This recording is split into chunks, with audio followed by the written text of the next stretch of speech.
Hello students, welcome to today's class.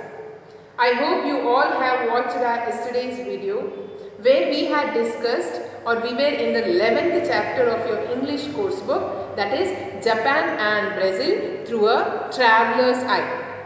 So a traveler eye, who is a traveler here? That is none other than the author George Mikesh. So he has recorded or documented his experience or his observation in the book, that is two books. One is how to tango, and the second one is the land of rising N. So from a small excerpt is taken from the book The Land of Rising N, where in your lesson he has particularly discussed about the Japanese manners.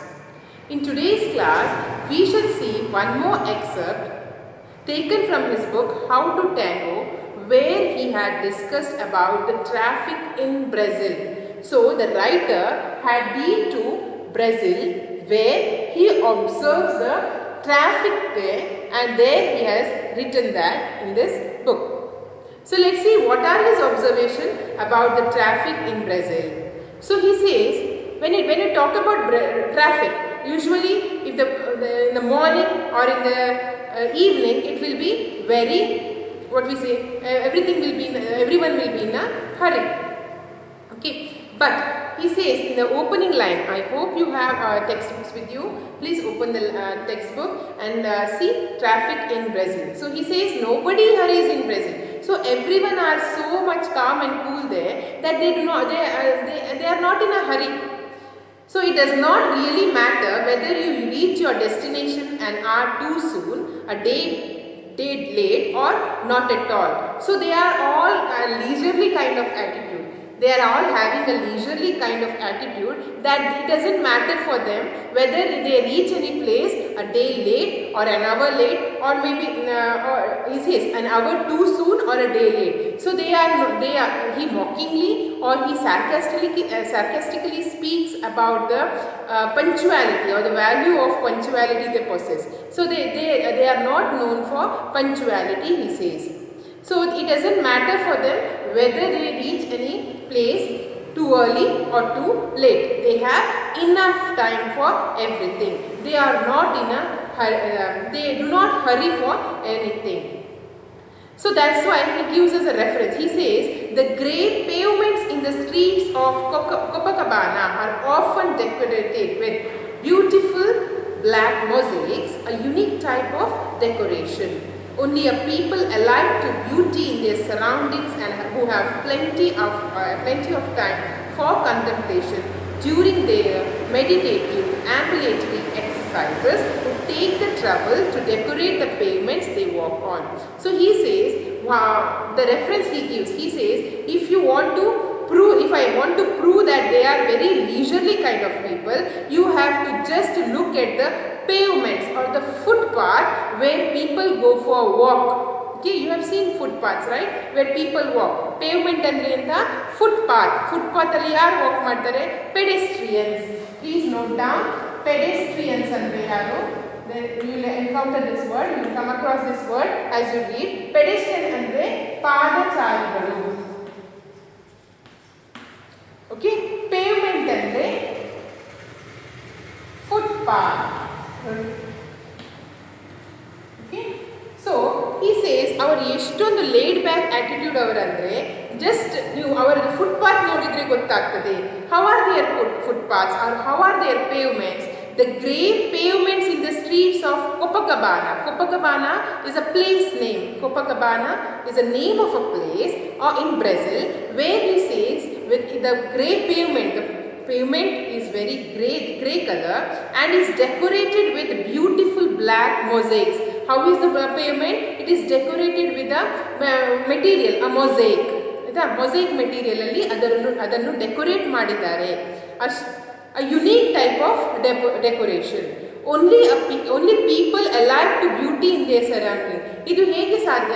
ಯಾರಿಗೆ ತುಂಬ time ಉಂಟು ಅಲ್ಲಿ spend ಮಾಡಲಿಕ್ಕೆ ಅವರು ಮಾತ್ರ ಹಾಗೆ decorate ಮಾಡಲಿಕ್ಕೆ ಸಾಧ್ಯ. ಇಲ್ಲದಿದ್ದರೆ ಪೇಮೆಂಟನ್ನು ಅಷ್ಟು ಚಂದ ಮಾಡಿ ಎಲ್ಲ ಮಾರ್ಬಲ್ ಎಲ್ಲ ಹಾಕಿ ಇಲ್ಲ ಮೊಸೈಕ್ ಎಲ್ಲ ಹಾಕಿ ಯಾರು ಮಾಡ್ತಾರೆ? ಆದರೆ ಅಲ್ಲಿ ಇರುವ ಜನರಿಗೆ ತುಂಬ ಟೈಮ್ ಉಂಟು, ಅವರಿಗೆ ಯಾವುದಕ್ಕೆ ಸಹ ಹರಿ ಇಲ್ಲ, ಅದಕ್ಕೆ ಮೇ ಬಿ ಅದನ್ನು ಅಷ್ಟು ಚಂದ ಮಾಡಿ ಡೆಕೋರೇಟ್ ಮಾಡಿ ಇಟ್ಟಿದ್ದಾರೆ ಅಂತ ಹೇಳ್ತಾನೆ. So he says the streets of Copacabana, please underline the word Copacabana, it's important. He discusses particularly about a place called Copacabana in Brazil. So he says the pavements in Copacabana are decorated with beautiful black mosaics, a unique type of decoration. Only people alive to beauty in their surrounding and who have plenty of time for contemplation. ಕಂಟೆಂಪ್ಲೇಷನ್ ಅಂದರೆ ಆಲೋಚನೆ ಮಾಡಲಿಕ್ಕೆ, ಜಾಸ್ತಿ ಹೊತ್ತು ಅಲ್ಲಿ ಸಮಯ ಕಳೀಲಿಕ್ಕೆ, ತುಂಬ ಹೊತ್ತು ಅಲ್ಲಿ ಅದನ್ನು ಆ ಬ್ಯೂಟಿಯನ್ನು ನೋಡಿ ಎಂಜಾಯ್ ಮಾಡಲಿಕ್ಕೆ ಟೈಮ್ ಇದ್ದವರಿಗೆ ಮಾತ್ರ ಅದನ್ನು ಅಷ್ಟು ಡೆಕೋರೇಟ್ ಮಾಡಲಿಕ್ಕೆ ಸಾಧ್ಯ. ಯಾರು ಡ್ಯೂರಿಂಗ್ ದಿಯ ಮೆಡಿಟೇಟಿವ್ ಆಂಬ್ಯುಲೇಟರಿ ಎಕ್ಸಸೈಸ್, ಬೆಳಿಗ್ಗೆ ಎದ್ದು ಮೆಡಿಟೇಷನ್ ಮಾಡುವವರಿಗೆ ಮತ್ತು ಎಕ್ಸಸೈಸ್ ವಾಕ್ ಮಾಡುವವರಿಗೆ, ಅವರಿಗೆಲ್ಲ ಅಲ್ಲಿ ಅಷ್ಟು ಟೈಮ್ ಉಂಟು ವಾಕ್ ಮಾಡಲಿಕ್ಕೆ, ಮೆಡಿಟೇಟ್ ಮಾಡಲಿಕ್ಕೆ, ಅರ್ಜೆಂಟಲ್ಲಿ ಇಲ್ಲ. ಹಾಗಾಗಿ ಅವರು ಅಷ್ಟು ಚಂದ ಮಾಡಿ ಆ ಪೇವ್ಮೆಂಟನ್ನು ಡೆಕೋರೇಟ್ ಮಾಡಿದ್ದಾರೆ. I hope you are following. Okay, so he says who have enough time for meditative, that is to meditate, and ambulatory exercise, that is physical exercise, maybe walk, would take the trouble to decorate the pavements they walk on. So ಇದು ಯಾಕೆ ಹೇಳಿದವನು? To tell us that nobody is in a hurry, everyone has enough time to contemplate or to enjoy the beauty in which they the beauty of the things they have created. Okay, amen. However, as soon as these easy-going, leisurely characters get a steering wheel in their hands, no speed is fast enough for them. Immediately ಅವನು contrasting ಆಗಿ ಹೇಳ್ತಾನೆ. ಏನು ಹೇಳ್ತಾನೆ? ಆದರೆ ಒಮ್ಮೆ if once you see that person behind a steering wheel, ಅವರಿಗೆ driver ಸೀಟಲ್ಲಿ ಕೊಟ್ಟರೆ ಆರ್ ಡ್ರೈವ್ ಮಾಡಲಿಕ್ಕೆ ಕೊಟ್ಟರೆ, ಆಮೇಲೆ they have no time at all, ಅಷ್ಟು ಸ್ಪೀಡಾಗಿ ಅಷ್ಟು ರ್ಯಾಶ್ ಆಗಿ ಡ್ರೈವ್ ಮಾಡ್ತಾರೆ. ಆ್ಯಸ್ ಇಫ್ ಅವರಿಗೆ ಟೈಮೇ ಇಲ್ಲ, ಇನ್ನು ಟೈಮ್ ಮುಗಿದೇ ಹೋಯಿತು, ಟೈಮೇ ಇಲ್ಲ, ಒಂದು ಸೆಕೆಂಡ್, ಫ್ರ್ಯಾಕ್ಷನ್ ಆಫ್ ಸೆಕೆಂಡಿಗೆ ಸಹ ಅವರಿಗೆ ಟೈಮ್ ಇಲ್ಲದ ಹಾಗೆ ಅವರು ಡ್ರೈವ್ ಮಾಡ್ತಾರೆ. ಸೊ ಅಲ್ಲಿ ಕಾಂಟ್ರಾಸ್ಟ್ ಆಗಿ, ಇಲ್ಲದಿದ್ದರೆ ಅವರಿಗೆ ಇನ್ನಫ್ ಟೈಮ್ ಉಂಟು, ಯಾವುದಕ್ಕೆ ಸಹ ಅರ್ಜೆನ್ಸಿ ಇಲ್ಲ. ಆದರೆ once they are in a driving seat, their time sense awakes, ಆಯಿತಾ? ಅಲ್ಲಿ ಅವರಿಗೆ ತುಂಬ ಅರ್ಜೆಂಟ್ ಸ್ಟಾರ್ಟ್ ಆಗ್ತದೆ. So he says, however, as soon as these easy going people or leisurely characters get a steering wheel, ಒಮ್ಮೆ ಅವರಿಗೆ driver seat ಸಿಕ್ಕಿದ್ರೆ in their hands, no speed is fast enough for them. You would then be inclined to believe that gaining a tenth of a second in a is a matter of grave importance for all of them all the time. ಆಗ ನಿಮಗೆ ಅವರು steering ವೀಲ್ನಲ್ಲಿ ಕೂತ್ಕೊಳ್ಳುವಾಗ or when they are in the driver's seat, then you may have to believe that these people are in such a hurry, they have so much of work that even a fraction of the second is not enough for them. Okay, so here he presents two contrasting things. In one side he says they are not in a hurry people, are the easy going or leisurely characters, but once they are behind the wheels, they are like they rashly drive. They have no time left. Next he talks about, in the next paragraph, I hope you have followed these two paragraphs, he says motor cars are extremely expensive there. He says people are so crazy of motor cars in Brazil, but motor cars are extremely expensive there. Why it is expensive there? Because import tax is more there. He says import duties being crippling and murderous, it is very very high there. Import duties ಅಂದರೆ ಬೇರೆ ಕಂಟ್ರಿಯಿಂದ ವಸ್ತುವನ್ನು ತರಬೇಕಾದ್ರೆ ಅಲ್ಲಿ ತುಂಬ costly, tax ತುಂಬ ಬೀಳ್ತದೆ. Import duties ಅಂದರೆ import tax is crippling and ಮರ್ಡರಸ್, ತುಂಬ high ಉಂಟು. That is a reason the cars in Brazil is very very expensive. Okay, on only a few other poorer South American states are in a worse position in this respect. Also, not only in Brazil, other South American countries like Peru or Argentina, here also the import duties are very high. That is the reason the cars are also very very expensive. But does that stop the people to buy cars there? No.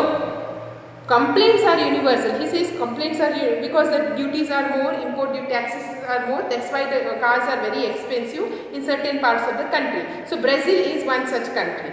But he says the cars are so expensive that it is very difficult to afford. Everyone cannot afford a car. Okay, but this only means that the number of motor vehicles is growing by leaps and bounds, almost as if cars were distributed free of charge to all and sundry. But even then, still people are crazy of cars there. Say they buy cars in leaps and bounds. Tumba, it is the cars are bought in leaps and bounds. Leaps and bounds are they growing rapidly. Tumba ಇದ್ರೆ leaps and bounds ಅಂತ ಹೇಳ್ತಾರೆ. So this means the number of motor vehicles is growing in leaps and bounds. Growing by leaps and bounds ಅಂದ್ರೆ it is growing rapidly. Underline, it's very important phrase, leaps and bounds ಅಂದ್ರೆ ತುಂಬಾ ಇರ್ತದಲ್ಲ, ಅದಕ್ಕೆ leaps and bounds ಅಂತ ಹೇಳಿದ್ರು. My happiness grew in by leaps and bounds when I saw my result. ಒಳ್ಳೆ ಬಂದಿದ್ರೆ ನಿಮ್ಮ ಹ್ಯಾಪಿನೆಸ್ ನಿಮಗೆ ತುಂಬ ಹ್ಯಾಪಿನೆಸ್ ಆಗ್ತದೆ, ಅದಕ್ಕೆ ಆ ಫ್ರೇಸ್ ಯೂಸ್ ಮಾಡ್ತಾರೆ. Almost as if cars were distributed free of charge to all and sundry.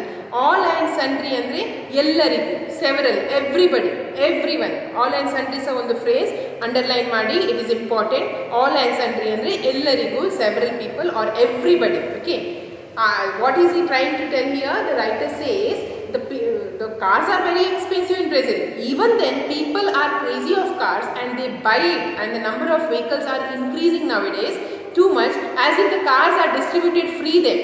Okay, so people are investing on this luxury item more. Thus, the pedestrian's life is becoming more hazardous every day. That's the reason, since the number of cars are increasing, they are growing by leaps and bounds. People, the pedestrians, ನಾನು ಹೇಳಿದೆಲ್ಲ, you'll come across the word pedestrians ಅಂದರೆ ಪಾದಚಾರಿಗಳು. ಹಾಗಾಗಿ ಏನಾಗಿದೆ, ಈಗ ಪಾದಚಾರಿಗಳ ಜೀವಕ್ಕೆ ಕುತ್ತು ಬಂದಿದೆ. ಇಲ್ಲದಿದ್ದರೆ ಪಾದಚಾರಿಗಳ ತುಂಬ dangerous. It is pedestrians life is becoming more hazardous. hazardous ಅಂದರೆ dangerous. ಅಂಡರ್ಲೈನ್ ಮಾಡಿ ಮೀನಿಂಗ್ಸ್ ಬರೀರಿ. hazardous ಅಂದರೆ dangerous every day.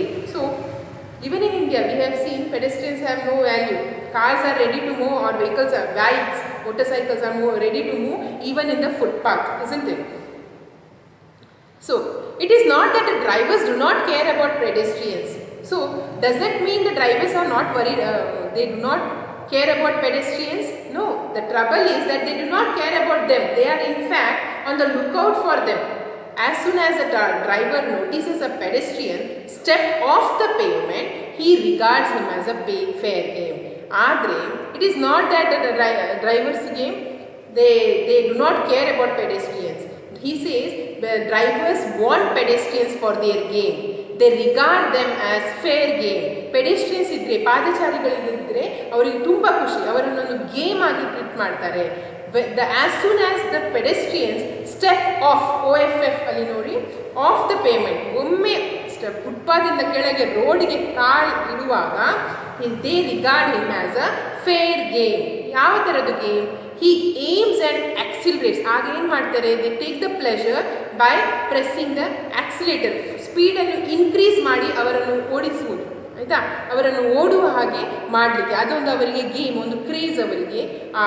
That is the game. They find pleasure in making them run. So the trouble is that they do care about them. They are in fact look out for them. Look out ಅಂದರೆ ಅವರನ್ನು ಕಾಯ್ತಾ ಇರ್ತಾರೆ. ಯಾವಾಗ ಒಬ್ಬ ಬಂದು ಈಗ ನಡುವಲ್ಲಿ ಹೋಗ್ತಾ ಇದ್ದಾನೆ, ಆಗ ಆಕ್ಸಿಲೇಟರ್ ಅಲ್ಲ ಸ್ಪೀಡ್ ಇನ್ಕ್ರೀಸ್ ಮಾಡ್ತಾರೆ, ಅಂದರೆ ಆಕ್ಸಿಲರೇಟ್ ಮಾಡ್ತಾರೆ. So as soon as a driver notices a pedestrian step off the pavement, he regards him as a fair game. Underline ಮಾಡಿ, as soon as a driver notices a pedestrian step off the pavement, he regards him as a fair game. He takes aim and accelerates. Okay. There are some countries where pedestrians are valued. If any driver sees any pedestrian or any person trying to cross the road, the driver has the obligation to stop and wait till he crosses the road. But there are some certain countries where drivers do not care about the pedestrians at all. So here he talks about the Brazil humorously, and he takes how drivers regard pedestrians as a fair game. As soon as the driver sees any pedestrian trying to cross the road, he accelerates, and what does a pedestrian do? He runs, jumps, and he runs for dear life. ಜೀವ ಉಳಿಸಲಿಕ್ಕೆ ಓಡ್ತಾನೆ. ಹಾಗಾದರೆ ಅಲ್ಲಿ ಏನಾಗ್ಬೋದು? ಜಗಳ ಆಗ್ಬೋದಾ? he says he does not resent this in the least. ಆದರೆ recent ಅಂದರೆ ಏನು ರಿಸೆಂಟ್ಮೆಂಟ್ ತೋರಿಸೋದಿಲ್ಲ, ಏನು ಅಸಮಾಧಾನ ತೋರಿಸೋದಿಲ್ಲ. ಇಷ್ಟೆಲ್ಲ ಆದರೂ ಡ್ರೈವರ್ಸ್ ಮತ್ತು ಪೆಡೆಸ್ಟ್ರಿಯನ್ ಮತ್ತು ತುಂಬ ಸೌಹಾರ್ದತೆ ಇರ್ತದೆ. That is what return is given here. C, he does not resent in this least. resent ಅಂದರೆ ಅಸಮಾಧಾನ, ಸಿಟ್ಟಾಗುವುದು. Driver and pedestrian, hunter and prey. Driver ಮತ್ತು ಪೆಡೆಸ್ಟ್ರಿಯನ್ ಸಂಬಂಧ ಹೇಗುಂಟು? ಹಂಟರ್ ಮತ್ತು ಪ್ರೇ. ಹಂಟರ್ ಅಂದರೆ ಬೇಟೆಗಾರ, ಪ್ರೇ ಅಂದರೆ ಅವನ ಬೇಟೆ. ಆ ಡ್ರೈವರ್ ಮತ್ತು ಪೆಡೆಸ್ಟ್ರಿಯನ್ ಸಂಬಂಧ ಹಂಟರ್ ಮತ್ತು ಪ್ರೇ ಇದ್ದ ಹಾಗೆ. Smile amicably at each other. ಅವರು ಏನು ಮಾಡ್ತಾರೆ? ಇದರ ನಂತರ ಜಸ್ಟ್ ಒಬ್ಬರನ್ನೊಬ್ಬರು ನೋಡಿಕೊಂಡು ಸ್ಮೈಲ್ ಮಾಡ್ತಾರೆ. ಎಮಿಕೇಬ್ಲಿ ಅಂದರೆ ಫ್ರೆಂಡ್ಲಿಯಾಗಿ, ಒಂದು ಫ್ರೆಂಡ್ ಹಾಗೆ ಸ್ಮೈಲ್ ಮಾಡಿಕೊಂಡು ನನಗೂ ಖುಷಿ ಆಯಿತು, ನಿನಗೂ ಖುಷಿ ಆಯಿತು ಅಂತ ಹೇಳ್ಕೊಂಡು ಸ್ಮೈಲ್ ಮಾಡ್ತಾ ಹೋಗ್ತಾರೆ. I win today, you will win tomorrow, fair enough. ನಾನು ಇವತ್ತು ನೀನು ವಿನ್ ಆದೆ, ನಾಳೆ ನಾನು ವಿನ್ ಆಗ್ತೇನೆ ಅಂತ ಹೇಳ್ಕೊಂಡು ಸ್ಮೈಲ್ ಮಾಡ್ತಾ ಹೋಗ್ತಾರೆ. ಅವರಿಗೂ ಇದೊಂದು ಖುಷಿಯ ವಿಷಯ ಅಂತ ಹೇಳ್ತಾರೆ. The war between drivers themselves. So how is the war? If people are having pleasure in the, what we say, chasing the pedestrians, what about the drivers? How is the, if see, naturally there will be a kind of road rage ಇರ್ಬೋದು, ಅಲ್ಲಿ ಜಗಳ ಆಗ್ತಾ ಇರ್ಬೋದು drivers ಮತ್ತೆ. ಆದರೆ ಅಲ್ಲಿ ಹೇಗೆ ಉಂಟು ಬ್ರೆಜಿಲಲ್ಲಿ? That is what the writer says. The war between the driver themselves is murderous but good tempered. ಅಲ್ಲಿ ಅದು ಡೇಂಜರಸ್ ಇದ್ದರೂ, ಅಷ್ಟೊಂದು ಕ್ವಾರಲ್ ಆಗಿದ್ರೂ ಎಲ್ಲ ಗುಡ್ ನೇಚರ್ಡ್ ಇರ್ತದೆ. ಅಂದರೆ ಅಷ್ಟೊಂದು ಜಗಳ ಆಗೋದಿಲ್ಲ ಅಂತ ಹೇಳ್ತಾರೆ. They cut in, they overtake on both sides, they force you to brake violently and commit all the most heinous crimes on the road, and 20 times every hour. But they smile at you the same time. There is no anger, no hostility, no manhunting. So the relationship between two drivers in the road also is like this, very amicable. ಏನೂ tension ಇಲ್ಲ. ಒಬ್ಬರನ್ನೊಬ್ಬರು chase ಮಾಡ್ತಾರೆ, ಒಬ್ಬರನ್ನೊಬ್ಬರು overtake ಮಾಡ್ತಾರೆ. So there is lines given, you can underline. They cut ಮಾಡ್ತಾರೆ, overtake ಮಾಡ್ತಾರೆ. They force you to brake violently. ಅಡ್ಡದಲ್ಲಿ ಬರುವಾಗ ಫೋರ್ಸ್ ಮಾಡಲಿ, ನಮಗೆ ಬ್ರೇಕ್ ಹಾಕಲಿಕ್ಕೆ ಅಷ್ಟು ಅವರು ಇದು ಮಾಡ್ತಾರೆ. ಆದರೂ almost all kind of heinous crimes, ಎಷ್ಟು ಕ್ರೂರ ಕ್ರೈಮ್ ಆಗಲಿಕ್ಕೆ ಉಂಟು ರೋಡಲ್ಲಿ, ಅದೆಲ್ಲ ಅಲ್ಲಿ ನಡೀತದೆ. ಆದರೂ in the end everything ends in a good note. ಎಲ್ಲ ಗುಡ್ ನೇಚರ್ಡ್ ಆಗಿ, ಎಲ್ಲ ಒಳ್ಳೆಯದಾಗಿ ಎಂಡ್ ಆಗ್ತದೆ. ಅಷ್ಟೊಂದು ಹೀನಸ್ ಆಗಿ ಅದು ಇದಾಗೋದಿಲ್ಲ, ಮಾರ್ಪಾಟಾಗೋದಿಲ್ಲ. ಏನು ನೋ ಆ್ಯಂಗರ್, ಇಬ್ಬರಿಗೂ ಒಂದು ಸ್ವೀಟ್ ಒಳ್ಳೆ ನೋಟಲ್ಲಿ ಅದು ಎಂಡ್ ಆಗ್ತದೆ ಅಂತ ಹೇಳ್ತಾರೆ. So no anger, no hostility, no man hooting. Okay, ಒಂದು ರಿವೆಂಜ್ ತಗೊಳ್ಬೇಕಂತ ಕೆಲವು ಕಡೆ ಉಂಟು, ರಿವೆಂಜ್ ತಗೊಳ್ಬೇಕು, ಅದಕ್ಕೆ ರೋಡ್ ರೇಜ್ ಅಂತ ಹೇಳೋದು. ಅದೆಲ್ಲ ಆಗ್ತದೆ, ಕಾಮನ್ ಇರ್ತದೆ ಕೆಲವು ಕಂಟ್ರೀಸಲ್ಲಿ, ಕೆಲವು ಪ್ಲೇಸಲ್ಲಿ ಇರ್ತದೆ. ಆದರೆ ಅಲ್ಲಿ ಅದೇನು ಕಾಣ್ತಾ ಇಲ್ಲ. ಇಷ್ಟೆಲ್ಲ ಆದರೂ ಅದೆಲ್ಲ ಇಲ್ಲ ಅಲ್ಲಿ ಅಂತ ಹೇಳ್ತಾನೆ. Everything is taken in a lighter note there. So again he gives us one more reference to one more place in the place Brazil. He talks about the Avenida Presidente Vargas. Underline, if you have textbooks, please underline the word, the Avenida Presidente Vargas. He gives reference to a place, and he says this is the worst place in terms of traffic. So in Brazil there is a place called the Avenida Presidente Vargas, which is the worst place according to him. Okay, in terms of traffic. You stand there trying to cross the road. Why he tells it is the worst in case of traffic? Because it is very difficult to cross the road. He says if you are stuck in a traffic in Brazil, or if you are a pedestrian trying to cross the other side of the road, and move to the other side, it is impossible because traffic is so heavy. The traffic is so much that it is like impossible. So he humorously talks about one incident. He says if there is any man who is he is standing on the other side of the road and trying to cross the road and move to the next side, it is impossible for him. So, and if the man who is standing on the one side sees other man who is his friend and who is in the other side, he just shouts and asks, "How did you get there? How on earth did you get there? How is it possible you have crossed?" So the other man has to humorously replies, or he says that I am born in this side. I didn't cross because it is impossible, but I am born in this side itself. So, how on earth did you get over there? He shouts across, trying to make himself heard above the traffic. So, the traffic will be busy moving, but they speak loudly and ask the other person who is standing on the next side, and he says, how on the earth did you get there? So, the other man replies, it is the other fellow's turn to be surprised by this naive question. Now, naive question is naive in the sense lack of experience. ಒಂದು ಸಿಲ್ಲಿಯಾಗಿ innocent ಆಗಿ ಕೇಳುವ ಕ್ವೆಶ್ಚನ್ಗೆ ಅವನು ಉತ್ತರ ಕೊಡ್ತಾನೆ. ಆಚೆ side ಅವನು how I was born in this side, ನಾನು ದಾಟಿ ಬಂದದ್ದಲ್ಲ ಮರ, ಅದು impossible, I am born in this side ಅಂತ ಹೇಳ್ತಾನೆ. So with this ends the lesson. So here in this lesson our writer, that is George Mikesh, humorously talks about the traffic in Brazil. So in today's class we have learned about what are George Mikesh observation about traffic in Brazil. Dear students, I hope you have followed both the classes, that is the Japanese mannerism or the manners in Japan, the manners of Japanese people there, and also we have learned about the traffic in Brazil. If you have any doubts, please let me know. Thank you for watching.